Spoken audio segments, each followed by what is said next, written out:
The world of country music woke up to heartbreaking news. Jeannie Seely, the beloved Miss Country Soul, had passed away.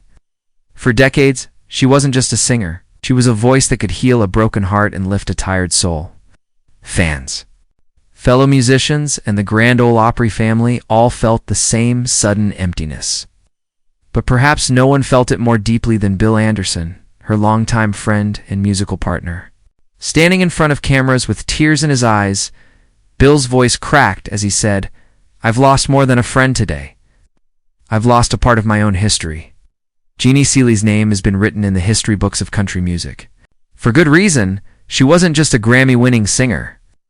She was a storyteller who could make you feel like she was singing straight to you.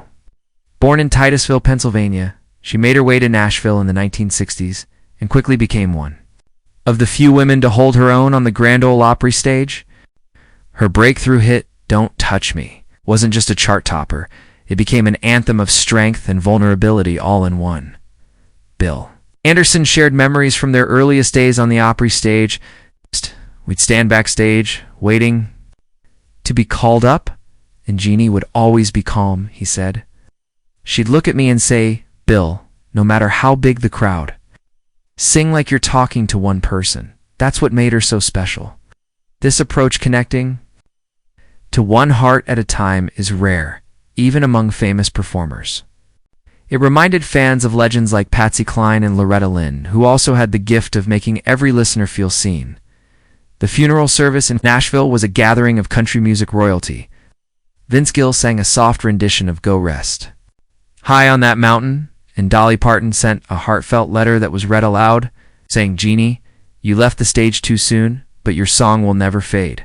Friends, family, and fans lined the pews, some wearing hats and dresses in the bright colors Jeannie loved. The air was filled with music, laughter, and tears, exactly the way she would have wanted it.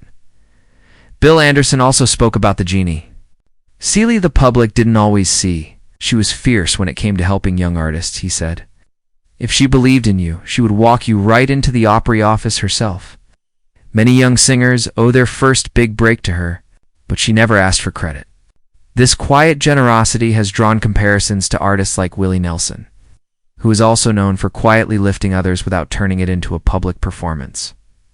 One of the most emotional moments came when a video montage played, showing Jeannie. Over the decades, from black and white television clips to her recent stage appearances, in between the songs, you could hear her own voice in interviews. "If I can make just one person feel less alone, then I've done my job." Those words, now played after her passing, felt like both a farewell and a challenge to those who remain. Bill recalled a night many years ago when they were performing at a small-town fair. A sudden storm cut the power, and the crowd thought the show was over. But Jeannie walked to the edge of the stage, no microphone, no spotlight, and began singing. People pulled out their phones, their lighters, and by the end, we had the loudest applause of our lives, Bill remembered. That was Jeannie. She didn't need anything but her voice and her heart. Her influence reached far beyond the stage. Jeannie Seely was a strong advocate for women's rights in country music long before it became a common conversation.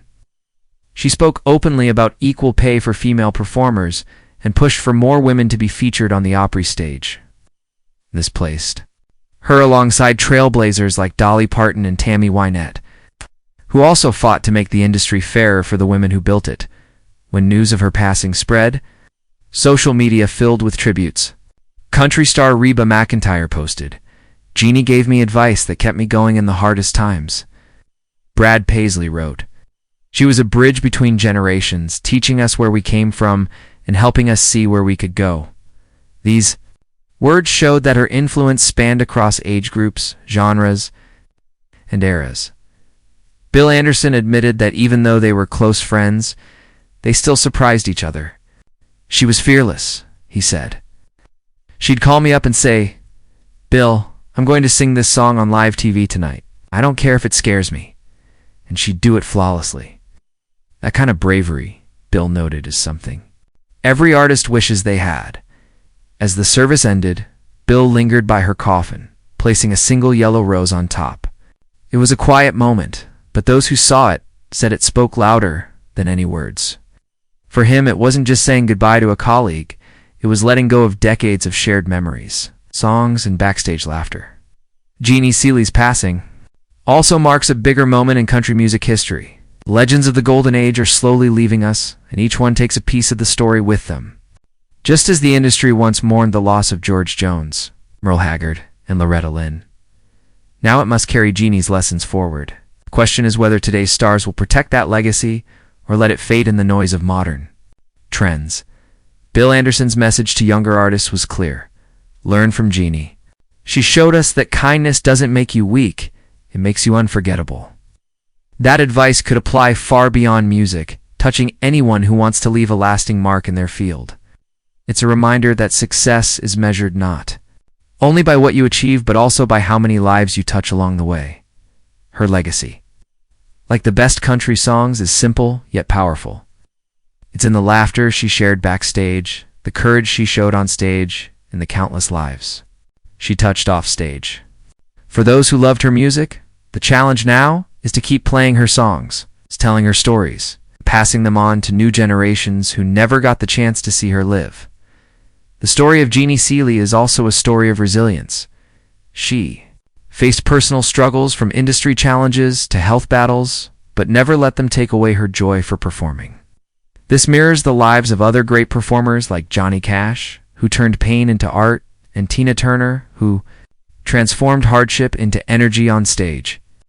Jeannie's way was quieter, but no less powerful. In the days after her passing, radio stations across the country began playing her classics on repeat. From Don't Touch Me to Can I Sleep in Your Arms, listeners called in with stories of how those songs became part of their lives: a first dance at a wedding, comfort during heartbreak, a memory of a loved one now gone. These moments showed that Jeannie's voice wasn't just part of the music industry. It was woven into people's personal histories. Bill Anderson later said in a televised interview, "When Jeannie sang, you didn't just hear her, you felt her."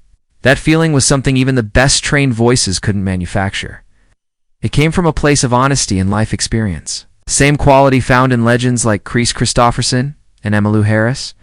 For Bill, the challenge now is to honor that authenticity in his own performances, keeping her spirit alive not just in memory but in action.